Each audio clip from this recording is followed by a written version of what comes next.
La decadencia del cristianismo. Se dice que el mundo se descristianiza, que el mundo está rechazando a Jesús Cristo, pero según Georges Bernanos, no es el mundo, sino nosotros, los que estamos rechazando a Jesús Cristo.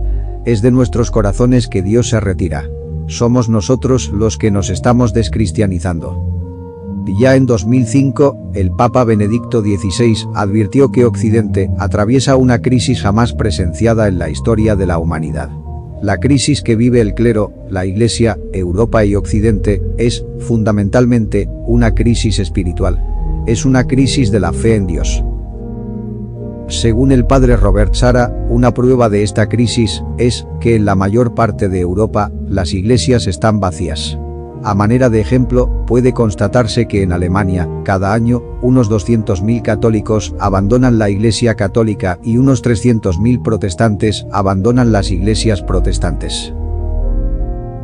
Según Wikipedia, en Alemania la distribución aproximada de la población según su religión, para el año 2020, era 37% irreligiosos, ajustado para que la presente suma sea 100, 30% protestantes, de todas las denominaciones, 24% católicos, 5% musulmanes, mayoritariamente inmigrantes, 2% cristianos ortodoxos, 1% otros cristianos, 1% otras religiones, budismo, judaísmo, hinduismo, etc. Según Robert Sara, en vez de afirmarse que la misión fundamental de la Iglesia cristiana es la difusión del mensaje de Jesús Cristo contenido en los Evangelios, se prefiere pasar mucho tiempo hablando de la homosexualidad, de la acogida de inmigrantes, de diálogo, de la apertura, del medio ambiente, de asuntos socioeconómicos, de política, y se organiza una estrategia de presión para inducir a la Iglesia a cambiar sus enseñanzas acerca del celibato, de la moral sexual, del matrimonio, de la familia, de la fe en Dios y otros aspectos morales, sociales y espirituales de las personas. Aquí, no se está tratando de decir que estas no sean cuestiones importantes y hasta urgentes para la sociedad, y que la Iglesia debe también afrontarlas con franqueza, bajo la luz del mensaje de los Evangelios, sino que, en la manera en que se está haciendo, se está poniendo a Dios de costado. La crisis espiritual que está atravesando Occidente tiene su origen en Europa y es en gran parte debida al olvido y al rechazo de Dios y de la conciencia de lo que Occidente ha representado. Según Friedrich Nietzsche, que bastantes consideran como el portavoz de Occidente, se afirma que Dios ha muerto, y somos nosotros los que lo hemos asesinado. Al temor y al respeto a Dios en el mundo de los hombres, Nietzsche propone la profecía del superhombre, capaz de reemplazar a Dios. Según Sara, hoy en día el hombre ha tomado el lugar de Dios, él se siente Dios, él se hace un nuevo Dios, él promulga leyes que permiten y fomentan ideas y acciones que Dios ha prohibido, y así, matar a un niño es un crimen terrible, pero Europa legaliza el aborto. Dios ha dicho que una vez unidos en matrimonio, el hombre no debe jamás abandonar a la mujer, y la mujer no debe jamás abandonar al hombre, porque Dios los ha transformado a los dos en una misma carne, pero Europa legaliza, facilita y hasta casi promueve al divorcio. Según Sara, este rechazo a Dios y esta crisis de la fe cristiana no se trata de un problema intelectual y ni siquiera teológico en el sentido universitario del término. Se trata de reencontrarse con una fe viva que impregne y transforme el espíritu y la vida de los fieles.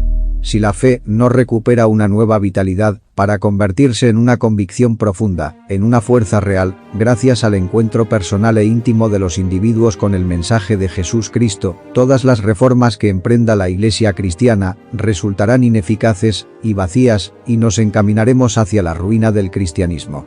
Esta pérdida del sentido de la fe cristiana está en la raíz y es la fuente de la crisis del sacerdocio, de la Iglesia, del cristianismo, de Europa y finalmente de la civilización occidental que estamos atravesando hoy en día.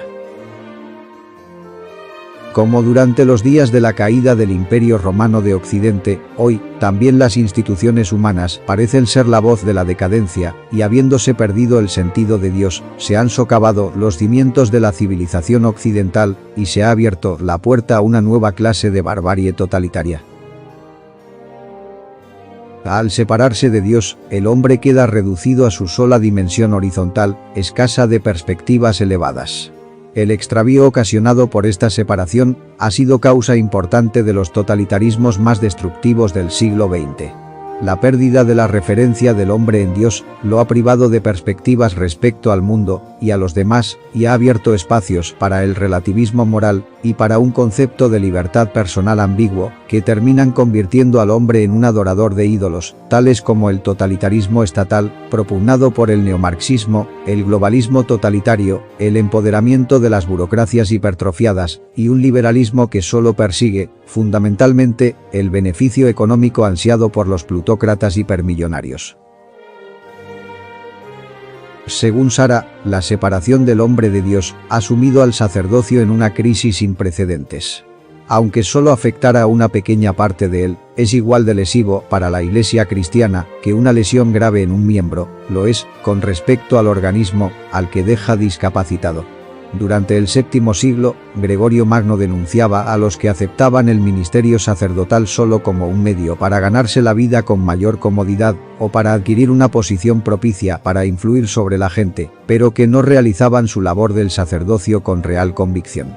Ahora, la Iglesia actual también ha carecido de la suficiente convicción para guiar a sus fieles por los senderos de Dios y ha sido un testigo generalmente pasivo, relativamente indiferente e intimidado ante acontecimientos tales como la legalización del divorcio, del aborto y de la eutanasia, la promoción de la homosexualidad, del libertinaje sexual, del abuso del alcohol y las drogas y de otros comportamientos colectivos muy contrarios a las enseñanzas tradicionales de la Iglesia que han contribuido a dañar severamente al matrimonio, a la familia y a la educación de la juventud. Estos comportamientos han llevado a Europa y a la civilización occidental en general a una crisis tan grave y profunda como para comprometer seriamente su supervivencia a largo plazo. Ciertamente, no se pueden soslayar los éxitos extraordinarios alcanzados por el Occidente moderno en los campos de la ciencia y la tecnología. Estos adelantos han permitido un progreso material nunca antes igualado en la historia de la humanidad, con la consiguiente reducción de la pobreza y la mejora de la calidad y de la duración media de la vida de importantes sectores de la población en Occidente y otras partes del mundo.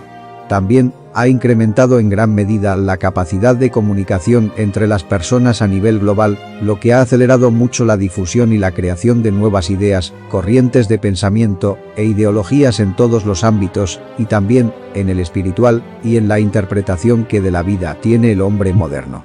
Todos estos adelantos no son buenos ni malos por sí mismos. Ello depende del uso que de los mismos el hombre haga. Por lo tanto, y pese a todos los cambios positivos resultantes en la sociedad occidental, no podemos tampoco negar aspectos como el déficit crónico de la natalidad, la promoción del aborto, la demolición programada de los fundamentos del matrimonio y de la familia, por parte de los políticos y los grupos de presión o de cabildeo, progresistas según ellos, y progre según nosotros. A lo anterior, se añade la multiplicación de los vicios contra natura, como la homosexualidad, la pedofilia, la pornografía, la drogadicción, la transexualidad y el transhumanismo, y según esta guisa, una tendencia generalizada de la población en concentrar su atención sobre temas mundanos, fútiles, odiosos, absurdos, estúpidos, en lugar de los altos ideales humanos propugnados por el cristianismo, la tradición griega y la cultura romana, tales como la responsabilidad, la disciplina, la valentía, el tesón, la persistencia, la honestidad, la lealtad, la ecuanimidad, la urbanidad, la cortesía, la diplomacia, la tolerancia, la sobriedad, la rectitud, la pureza del cuerpo y del espíritu, la búsqueda de la verdad, del bien, del ideal de Dios, etc. Todos aquellos aspectos negativos y la escasez de estos aspectos positivos manifiestan un alejamiento colectivo de la historia moral europea, una profunda crisis antropológica y una decadencia de la civilización en Europa y en Occidente. El hombre occidental, ante la evidencia de su progreso material y bajo la influencia de la ideología progre, compuesta por una combinación de neomarxismo, plutocracia, globalismo totalitario y burocracia, se ha atrevido a prescindir de Dios y tomar su papel al promulgar leyes opuestas a las de Dios y la naturaleza. Así se dan chocantes contrastes contra natura tales como el menosprecio sistemático del matrimonio religioso tradicional, mientras que se enaltece el pseudo matrimonio entre homosexuales y, peor aún, la adopción de niños por parejas de homosexuales. Se condena universalmente la pena capital, aún para los criminales más despiadados, pero se promueve el asesinato de futuros bebés, mediante la legalización del aborto, cada vez a etapas más avanzadas de la gestación. Se condena también la denominada circuncisión femenina, practicada en ciertos países musulmanes africanos, pero se permite y se legaliza la mutilación y la alteración física y química de los cuerpos, con el objetivo de pretender un imposible y absurdo cambio de sexo. Los grupos de presión ultrafeministas y de homosexuales vociferan constantemente acerca de la supuesta violación de sus derechos como minorías, mientras que, simultáneamente, leyes anticonstitucionales, tales como la Ley de Medidas de Protección Integral contra la Violencia de Género, promulgan la derogación del derecho de la presunción de inocencia y de la igualdad de todos los ciudadanos ante la ley, nada menos que a la mitad de la población adulta española. Según Sara, el hombre occidental ha llegado a olvidarse que es un heredero. Occidente rechaza lo que ha heredado y solo quiere aceptar lo que se está creando en el momento actual. Los modernistas y los políticos progres encandilan a la gente haciéndole promesas exorbitantes de aumentar al hombre, de volverlo todopoderoso, de volverlo inmortal. Por eso es que nos choca sobremanera, como y cuando, un pequeño virus microscópico nos recuerda, violentamente, que somos vulnerables, mortales, que solo hemos venido a este mundo en un peregrinaje en pro de acercarnos, en lo posible, a la perfección de Dios y, de, legar, lo poco o mucho conseguido, a nuestros descendientes. Pese a lo que se pretenda negar, el hombre civilizado es fundamentalmente un heredero. Ha heredado de sus antepasados una historia, una cultura, una lengua, una religión, un nombre, una familia, una tradición, una patria. Resistirse a inscribirse en esta red de dependencias de tradición, de herencia, de filiación, lo conduce a tener que adentrarse desnudo en la jungla de una mundialización sin reparos morales ni éticos, en donde los intereses individuales se enfrentan sin otro motivo más que el del provecho personal, a cualquier costo. Hay que recordarle al hombre occidental que su rechazo a la herencia y a la paternidad es, en el fondo, un rechazo a Dios. Cuando Occidente se entrega a prácticas tales como la homosexualidad, la transexualidad o el transhumanismo, es porque ha olvidado que, según el cristianismo, Dios creó al hombre a su imagen como un padre a un hijo, y olvidarse de esto es olvidarse del cristianismo y de Dios. Según Sara, el hombre occidental ha llegado a pensar que el progreso material lo es todo y se ha olvidado del espíritu. Ha olvidado que las virtudes espirituales son las mismas hoy que lo fueron en los siglos pasados. Las enseñanzas de Jesús Cristo son hoy tan válidas como lo fueron durante su vida como predicador. Incluso, hoy son más necesarias y relevantes que nunca. Los políticos progres encandilan a las masas haciéndoles promesas exorbitantes para un futuro, pero el cristiano no debe dejarse engañar por estas falsas promesas porque el ideal de Dios, revelado por las prédicas de Jesús Cristo, ya es perfecto por sí mismo y no necesita de ninguna añadidura modernista. Si Dios se ubica en el punto del infinito de la perfección máxima, el cristiano debe de tratar de recorrer el camino hacia esa perfección, procurando acercarse a Dios, un poco, cada día, hasta que llegue el último. La perfección del Dios cristiano fue, en el pasado, es hoy y será en el futuro, siempre la misma y no hace falta agregarle nada. Perseguir el sueño de una humanidad magnificada, aumentada, nos conducirá en realidad a una humanidad disminuida, extraviada y desnaturalizada. Tal vez, una de las enseñanzas más centrales del cristianismo, compartida por todos los cristianos, ortodoxos, católicos y protestantes, sea aquella ya pronunciada por San Ireneo, obispo de Lyon, durante el siglo II. Deus homo factus est, ut homo fieret Deus, o sea, Dios se hizo hombre para que el hombre se hiciera Dios. En estos días inciertos, debe de ser tarea urgente de cada cristiano, la de reevangelizar Occidente, la de ayudarlo a reencontrarse con las raíces cristianas de su cultura y de su historia, con las fuentes cristianas desde donde nació. Si se resiste a hacerlo, si se encierra en su laicismo y en su autonomía del Dios cristiano, correrá el mismo destino que el árbol, que sin importar cuán vigoroso sea su porte, si pierde sus raíces, morirá. Le acontecerá como al río, que sin importar cuán majestuoso sea su cauce, si se desconecta de sus fuentes, se secará. La decadencia del cristianismo en Europa es constatable en la actualidad por la demolición de iglesias, muchas de ellas con más de un siglo de antigüedad, y por la desacralización de otras para ser transformadas en almacenes, tiendas, hoteles, restaurantes, etc. Ello es debido a que ya no hay feligreses que acudan a ellas.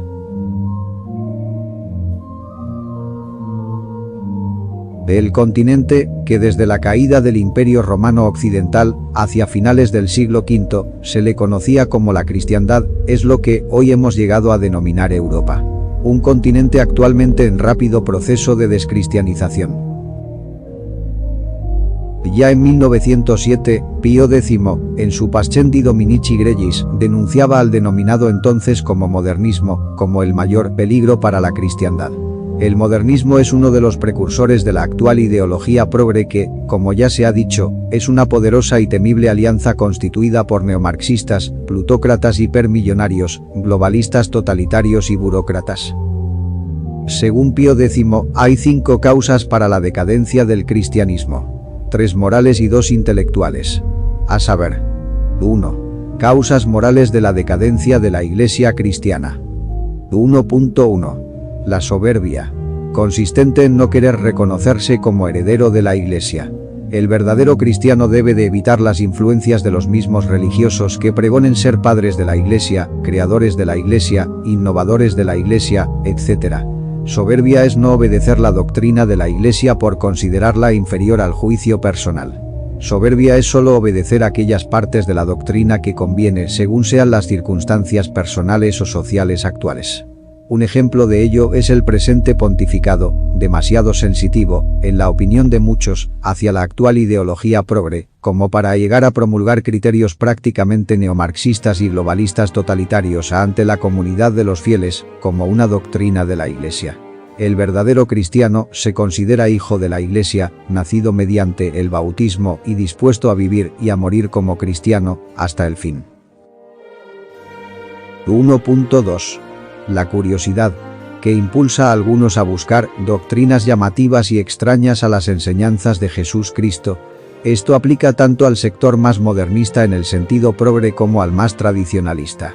En el primer caso, por este afán de novedades, han aparecido tales combinaciones como entre el cristianismo católico y el budismo, al estilo New Age, de personajes tales como Anselm Grun, o entre el cristianismo católico y el marxismo, tal como la denominada teoría de la liberación revolucionaria hispanoamericana. En el segundo caso, el afán de hallar constantemente nuevas reliquias reveladoras no reconocidas por la Iglesia, como si no hubiera ya un grandísimo cuerpo de enseñanzas reveladoras para el estudiante en la Biblia, en los Evangelios, en las Sagradas Escrituras, en el Catecismo y en general, el magisterio bimilenario de la Iglesia cristiana. 1.3. El orgullo, consistente en no querer reconocer los propios errores cometidos en el pasado, y puntualmente, desde el lado del modernismo eclesiástico, cuando se tenía menos experiencia, para tratar de enmendarlos en el presente y con vistas a un futuro. Un notable ejemplo de esto ha sido Joseph Ratzinger, quien durante su juventud militó en el ala modernista católica para luego, paulatinamente, irse volviendo conservador tradicionalista.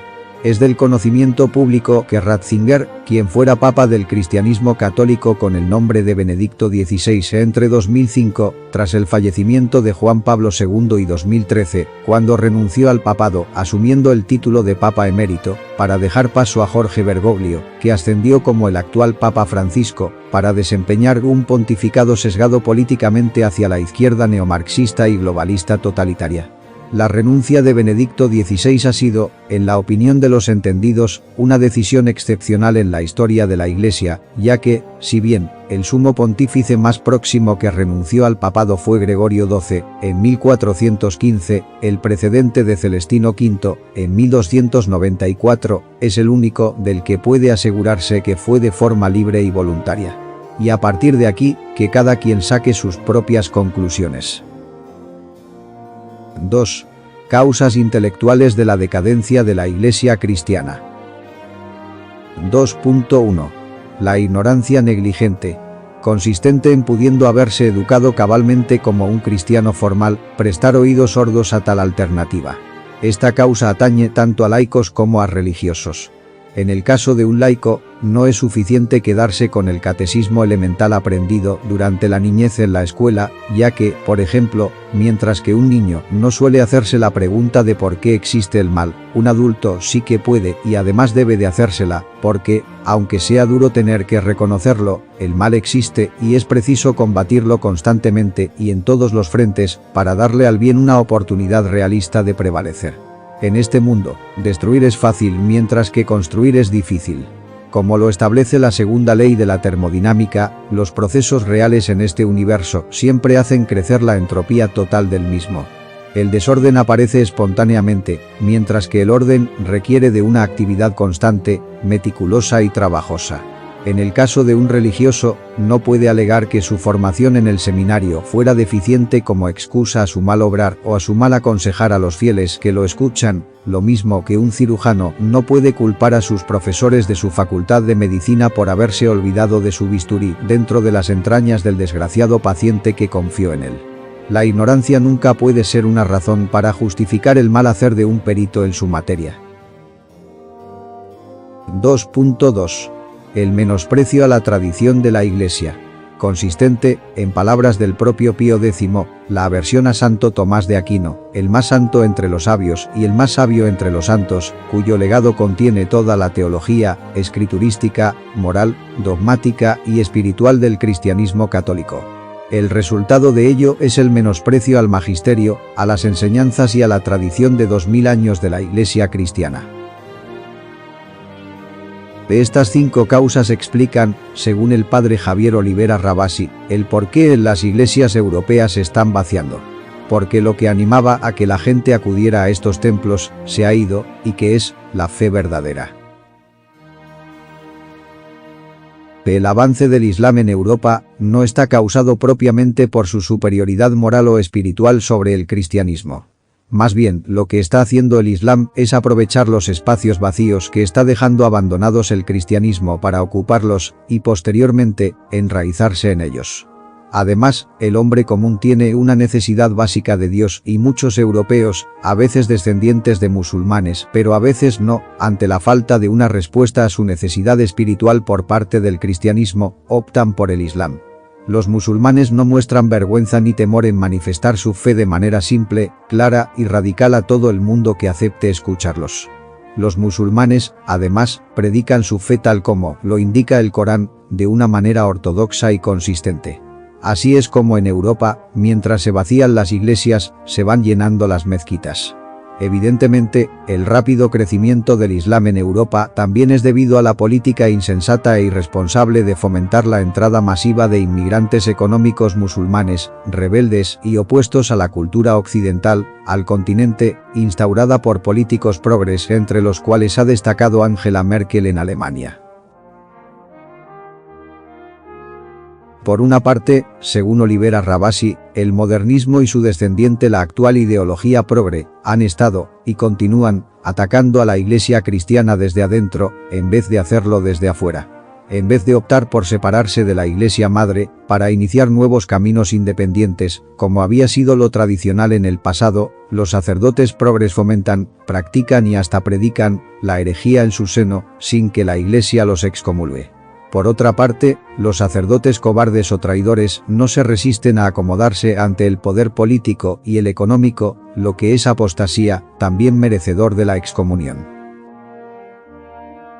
Somos de la opinión de que cualquier cristiano que esté sinceramente preocupado por la decadencia del cristianismo en España, en Europa o en Occidente, y por las nefastas consecuencias que esta tendencia amenaza acarrear para la civilización occidental, a todos los niveles, además del religioso y el espiritual, debe de ocuparse por reflexionar cuidadosamente acerca de la conveniencia de contrarrestar y mitigar las corrientes centrífugas que actualmente persisten dentro del cristianismo en beneficio de su futura supervivencia.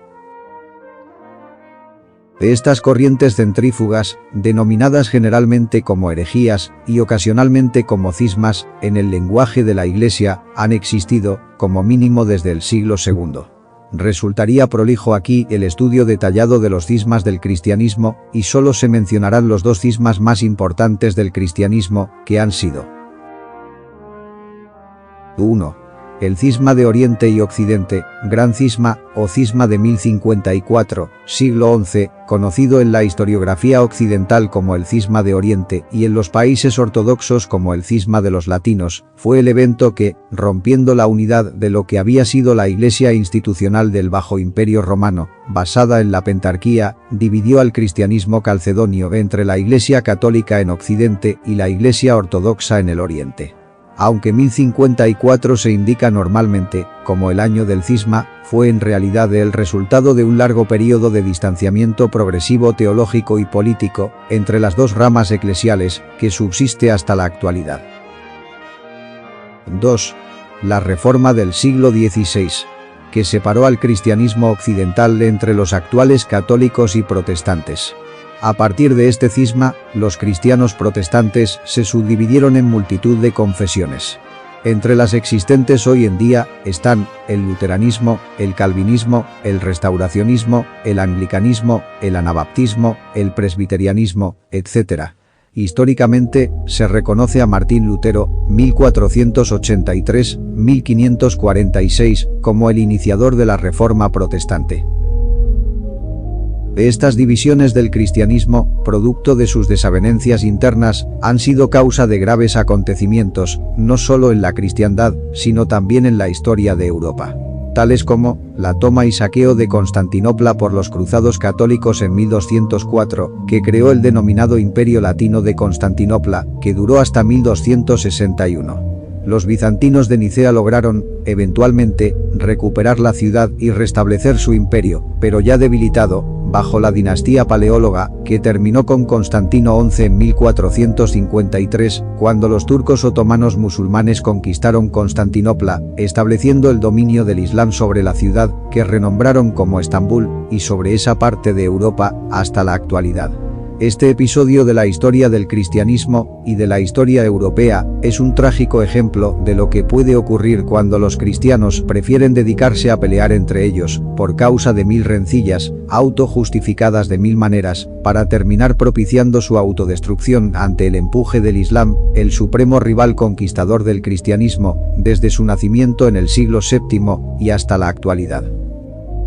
Como primera conclusión final: todo cristiano que quiera considerarse a sí mismo como un verdadero cristiano, debe de dedicarse en la medida de sus posibilidades y de sus habilidades a predicar el cristianismo en los espíritus de los no cristianos que estén a su alcance, bien sean progres, en todas sus diferentes versiones, musulmanes, judíos, ateos, agnósticos, budistas, animistas, etc., y que, por lo demás, cada día son más numerosos. Pero debe abstenerse de pretender reavivar viejas rencillas entre cristianos, por muy dolorosas que éstas hayan sido en el pasado. Los tiempos han cambiado y las circunstancias se están tornando deprisa contrarias al cristianismo. Por tanto, cada cristiano debe de procurar entender y colaborar con los demás cristianos, aunque pertenezcan a diferentes confesiones a la suya, en beneficio del bien supremo de revertir la decadencia del cristianismo, en España, en Europa y en el mundo. Los cristianos del mundo deben avenirse a remar todos en la misma dirección, a la nave de la Iglesia cristiana.